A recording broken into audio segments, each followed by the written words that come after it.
চাচা, বাড়িঘর এত সাজানো কেন? আর হেনা কোথায়?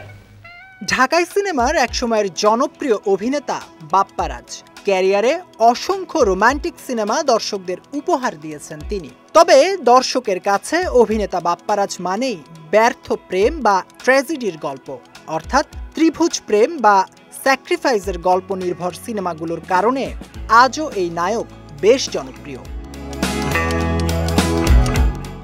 অনেকদিন ধরেই সিনেমা থেকে দূরে আছেন বাপ্পারাজ। পর্দার আড়ালে থাকলেও বিভিন্ন সময় ভাইরাল হন এই অভিনেতা। সম্প্রতি নতুন করে ভাইরাল হয়েছেন বাপ্পারাজ। তার অভিনীত সিনেমার বিখ্যাত এক সংলাপ নিয়ে সামাজিক যোগাযোগ মাধ্যমে চলছে বেশ হাস্যরস।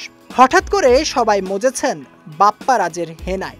চাচা, হেনা কোথায় সংলাপে সয়লাভ সোশ্যাল মিডিয়া। চাচা, বাড়িঘর এত সাজানো কেন?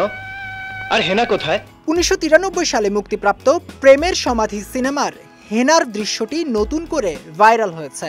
সিনেমাটিতে প্রধান চরিত্রে অভিনয় করেছিলেন বাপ্পারাজ ও শাবনাজ। সিনেমার এক পর্যায়ে নায়ক বকুল দীর্ঘদিন পর বাড়ি ফিরে তার প্রেমিকা হেনার বাড়ি সাজানো দেখতে পান। তিনি তখন হেনার বাবাকে জিজ্ঞাসা করেন, চাচা, বাড়িঘর এত সাজানো কেন? চাচা, হেনা কোথায়? জবাবে চাচা বলেন, হেনাকে তুমি ভুলে যাও, হেনার বিয়ে হয়ে গেছে। বকুল তখন আবেগ আপ্লুত হয়ে বলেন, না না, হেনার বিয়ে হতে পারে না, এ আমি বিশ্বাস করি না।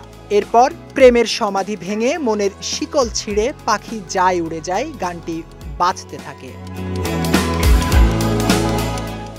দীর্ঘদিন পর এই সংলাপটি সামাজিক মাধ্যমে পুনরায় জনপ্রিয়তা পেয়েছে। অনেকেই এই দৃশ্যের ভিডিও ক্লিপ শেয়ার করছেন এবং নিজেদের মতামত ও অনুভূতি প্রকাশ করছেন। তবে ঠিক কী কারণে এই সংলাপটি হঠাৎ করে ভাইরাল হলো তা স্পষ্ট নয়। সর্বশেষ বাপ্পারাজ অভিনয় করেছেন পোড়ামন 2 সিনেমায়। সেখানে নায়ক সিয়ামের বড় ভাইয়ের চরিত্রে অনবদ্য অভিনয় দেখিয়েছেন বাপ্পারাজ।